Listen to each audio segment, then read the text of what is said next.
Hey guys, this is Ankit. Hello and welcome. तो आज की वीडियो काफी ज्यादा इंटरेस्टिंग होने वाली है गाइस। मेरे पास एक क्वेश्चन आया हुआ है कि यूजिंग इंटीजर रैपर क्लास का यूज करते हुए बेसिकली जो भी वेरिएबल्स क्रिएट किए जा रहे हैं, लेट्स से उसमें वैल्यू एक में 555 है, दूसरे वेरिएबल में भी 555 है, दोनों को कंपेयर किया जा रहा है तो फॉल्स रिटर्न कर रहा है। लेकिन अगेन जब हम उन्हीं वैल्यूज को 111 से रिप्लेस कर दे रहे हैं और फिर कंपैरिजन कर रहे हैं तो ट्रू रिटर्न कर रहा है। तो इसके पीछे क्या लॉजिक है और क्या वजह है जो ऐसा एक रेगुलर हमें आउटपुट नहीं मिल रहा है जबकि इरेगुलर फॉर्म में आउटपुट मिल रहा है। तो इसके डिटेलिंग जानना चाहते हैं हमसे जिन्होंने ये क्वेश्चन दिया, तो डेफिनेटली आज की इस वीडियो में मैं डीप एंड डाइव कर रहा हूँ और चीज़ों को आपको बहुत ही ईजिली समझ में आ जाएगा। लेकिन इस वीडियो को शुरू करने से पहले एक बात और मैं कंक्लूड करूंगा गाइस, ये एक ऐसा क्वेश्चन है जो आपको इंटरव्यू पैनल के अंदर और समटाइम टेलीफोनिक कॉल और प्लस एमसीक्यू राउंड में देखने को मिलेगा, तो काफ़ी क्रूशियल है। तो डेफिनेटली ये वीडियो एंड तक देखनी है। तो चलिए सबसे पहले मैं अपना एक्लिप्स ओपन करता हूँ और सिंपल वे में पहले बताता हूँ कि एक्चुअली ये प्रॉब्लम क्या है। प्रॉब्लम ये है, let's say we have an teaser, definitely ऐसा कुछ होगा, इसके अंदर 555 डाल रखा होगा एंड उसके बाद बी वेरिएबल लेट्स से हमारे पास है एंड सिस आउट और साउट whatever and here I am going to just compare that. Okay, now अगर मैं इसको रिलॉन्च करूं so you can see here यहाँ पे फॉल्स आ रहा है, राइट, जैसा उन्होंने बोला है। और उन्होंने फिर बोला कि जब मैं यहाँ पे 111 कर दे रहा हूँ तो 111 करने पे ये अगेन हमें ट्रू दे रहा है। तो ऐसा क्यों दे रहा है, उसके रीज़न को समझते हैं। सबसे पहले गाइस देखो, मैं यहाँ पे एक्सप्लेन करना चाहूँ तो अभी तुरंत एक वर्ड में बता दूँ, ठीक है। अगर चाहते हो तो डेफिनेटली, वैसा मैं करूँगा नहीं, वैसे मैं डिटेलिंग में जाऊँगा जरूर, ठीक है। तो गाइस सबसे पहले देखो यार, इंटीजर क्या है, एक रैपर क्लास है, राइट, इंटीजर, ठीक है। चलो स्पेलिंग मिस्टेक होगी, फिर से लिखना ही पड़ेगा मुझे। इंटीजर, राइट, एक रैपर क्लास है। अब इसके अंदर क्या है गाइस, एक इनर क्लास है जिसका नाम है इंटीजर कैश, ठीक है। अब ये कैश करता क्या है, बेसिकली जो भी आप वैल्यू डिफाइन कर रहे हो तो इंटीजर क्लास या फिर रैपर क्लास को मैं कह लूँ यहाँ पे रैपर क्लास का यूज करते हुए, तो इनकी एक कैशिंग होती है। अभी कैशिंग क्या है, जस्ट लाइक स्ट्रिंग के सिनेरियो में क्या होता है, एससीपी एरिया होता है या फिर कांस्टेंट पूल जो आप जानते होंगे। तो सिमिलरली जब भी कोई वेरिएबल क्रिएट हुआ, लेट्स से यहाँ पे क्रिएट किया हुआ है इंटीजर जो कि एक रेफरेंस वेरिएबल है यहाँ पे, और इसमें जब आपने लेट्स से 50 होल्ड किया, ठीक है, तो होता क्या है एक्चुअली, कैश में वो जाकर के स्टोर हो जाता है। लेट्स से कि कैश का कुछ ऐसा इतना कंटेनर, इमेजिन दैट, यहाँ पे जाकर के ये आपका 50 होल्ड हो गया। कल को जब आपने एक वेरिएबल और क्रिएट किया, लेट्स से एक और इंटीजर और लेट्स से एक बी, और जिसके अंदर आपने डाला 12, ठीक है, तो अगेन जाकर के कैश के अंदर जाकर के ये क्रिएट हो गया अगेन, ठीक है, समझना इस चीज को। और मान लो कि आपने एक और इंटीजर वेरिएबल क्रिएट किया, लेट्स से सी, और अगेन इसके अंदर 50 डाला, ठीक है, तो अगेन इसके अंदर 50 जाकर के क्रिएट हो गए। नहीं, बिल्कुल नहीं, इस बार नहीं होगा। इस बार क्या होगा कि उसको पता है कि इस कैश के अंदर ऑलरेडी अवेलेबल है, राइट, 50 ऑलरेडी एग्जिस्ट करता है, तो इसको जो है ए रिफर कर रहा है, राइट। अभी क्या, सी भी इसको ही रिफर करेगा, राइट। जस्ट लाइक स्ट्रिंग में आपने कांस्टेंट पूल में देखा होगा कि सेम लिटरल वैल्यूज जब होती हैं तो वो सेम ऑब्जेक्ट को रिफर कर रहे होते हैं, तो सेम कॉन्सेप्ट यहाँ पे भी अप्लाई हो रहा होता है, ठीक है। तो गाइस अब आपको ये बात तो समझ में आ गई कि सेम वैल्यू तो रिफर कर रहा है, जब नई वैल्यू होगी तो डिफरेंट वैल्यू कैश के अंदर क्रिएट होगी, ओके, ठीक है। अब यहाँ पे जो आपका क्वेश्चन होगा कि ठीक है ये तो बात समझ में आएगी, लेकिन यहाँ पे ट्रू फॉल्स का सिनेरियो नहीं समझ में आया। दरअसल ट्रू फॉल्स क्या है, ये लाइन एक्चुअली कैसे इंटरनली वर्क कर रही है, ये तो सबसे पहले तो जानते हो, ये एक क्या है, एक नॉर्मल वैल्यू है, ठीक है, एक लिटरल वैल्यू जो कि एक न्यूमेरिकल वैल्यू है, नंबर है, जो कि आप प्रिमिटिव डेटा टाइप में जब स्टोर करते हो नॉर्मली वो एक बाइनरी के और बिट्स के फॉर्म में स्टोर हो रही होती है। लेकिन यहाँ पे ये ऑटो बॉक्सिंग हो रही है यहाँ पे, ठीक है। ऑटो बॉक्सिंग मतलब ये नॉर्मल वैल्यू कन्वर्ट हो रही है जो कि एज एन ऑब्जेक्ट, तो इस रेफरेंस वेरिएबल में होल्ड हो रही है, ठीक है, ये ऑब्जेक्ट की तरह ट्रीट हो रही है, नॉट अ नॉर्मल वैल्यू, ठीक है। अब इसकी वजह से ये एक्चुअली इंटरनली कैसे लाइन कन्वर्ट होती है पहले ये समझ लें। अभी मैं इसको दिखाऊंगा, डोंट वरी, ठीक है। वैल्यू ऑफ, ये एक्चुअली इस तरह से ये लाइन कन्वर्ट हो रही होती है, ठीक है। तो ये इस तरह से कन्वर्ट हो रही होती है वैल्यू ऑफ, ये एक्चुअली ये पर्टिकुलर लाइन कुछ ऐसे कन्वर्ट हो जाती है, ये वाली कुछ ऐसे कन्वर्ट हो जाती है ऑटो बॉक्सिंग के टाइम पे, राइट। ओके, जब ये कंपाइल होता है। अब सबसे पहले जो मैंने व्हाइट बोर्ड पे आपको दिखाया था इंटीजर कैश, इसका क्या रोल है बेसिकली, ये क्या करता है, कुछ रेंज डिफाइन करता है, रेंज डिफाइन कर रहा होता है। रेंज क्या है, रेंज ये डिफाइन कर रहा होता है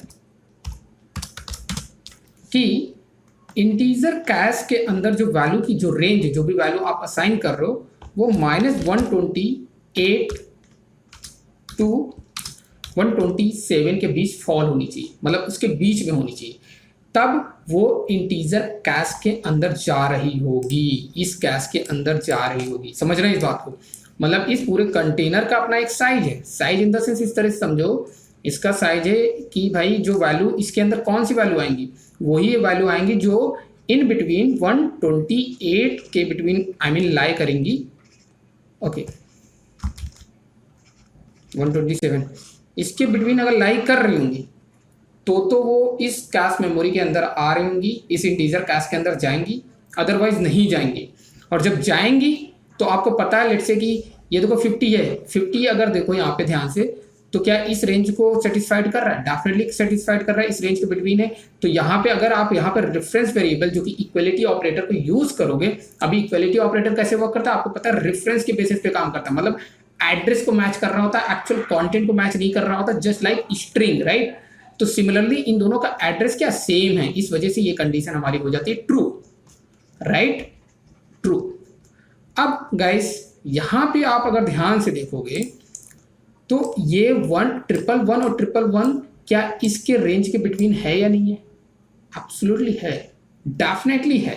इस वजह से ये कहां गिरा है, इंटीजर कैश के अंदर, और उसकी रेंज मैंने बता दी है। अब जब इन उसकी रेंज को सेटिस्फाइड कर रहा है तो मतलब कैश के अंदर ये एक ऑब्जेक्ट क्रिएट हुआ है जिनको ए और बी दोनों ही रिफर कर रहे हैं, जिसकी वजह से जब हम इक्वलिटी ऑपरेटर और रेफरेंस के थ्रू यहाँ पे चेक करते हैं तो ये हमें रिटर्न करता है ट्रू।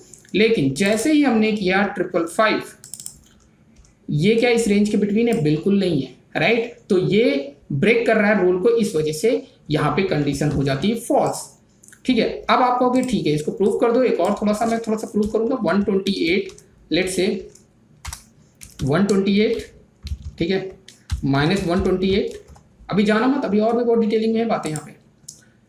देखो यहाँ पे 128, ठीक है, यहाँ पे ट्रू आ रहा है। अगर 127 करोगे, अगर तुमने लेट से कि इसमें माइनस में कुछ भी रख दो यार, उससे फर्क नहीं, क्योंकि रेंज के बिटवीन है तो ये ट्रू ही रिटर्न करेगा, ठीक है। लेट से मैंने किया 128, यहाँ पे देख लो 127 से ऊपर अबव चले गए, एक भी नंबर आप रेंज से बाहर गए तुरंत फॉल्स रिटर्न कर देगा। तो ये बात आपको समझ में आ गई। आप कहोगे ठीक है यार आपने प्रूफ कर दिया, लेकिन अभी भी मैं सेटिस्फाइड नहीं। सेटिस्फाइड करना मुझे आता है यार, आपको मैं करूंगा।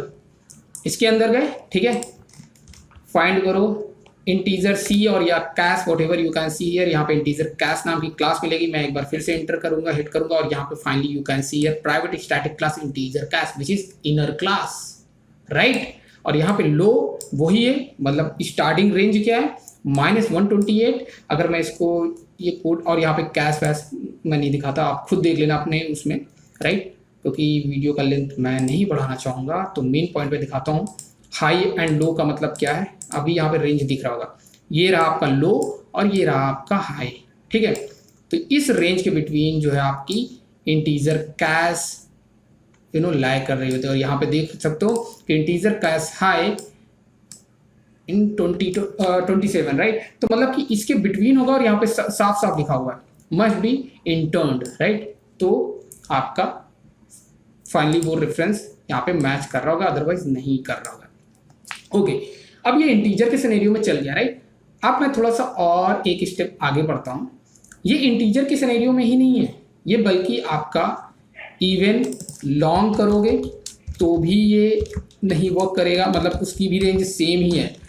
मतलब आप लॉन्ग के केस में भी इसकी रेंज सेम देखने को मिलेगी, यहाँ पे भी फॉल्स ही आपको मिलने वाला है, ठीक है। और जैसे ही आप उसके रेंज में आ जाते हो और आपको ओके एल तो लगाना ही पड़ेगा, right, this is a long, right.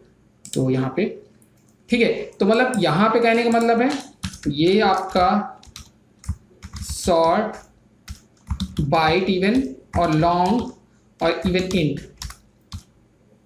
Integer proper लिखना पड़ेगा यार, राइट।